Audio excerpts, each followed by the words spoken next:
Me parece un proyecto muy necesario, ahora más que nunca, en un marco en el que estamos viviendo recortes de derechos y de libertades y en el que se está negando el derecho al refugio a tantas personas que lo necesitan.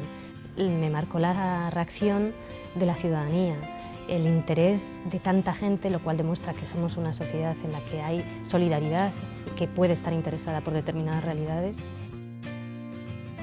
En mitad de la guerra, el ser humano es capaz también de tener fuerza para seguir adelante, y si esas personas en esas situaciones logran hacer eso, ¿cómo no vamos a hacer nosotros lo mínimo, ¿no? por transmitir determinados relatos y por hacer que sus vidas lleguen aquí?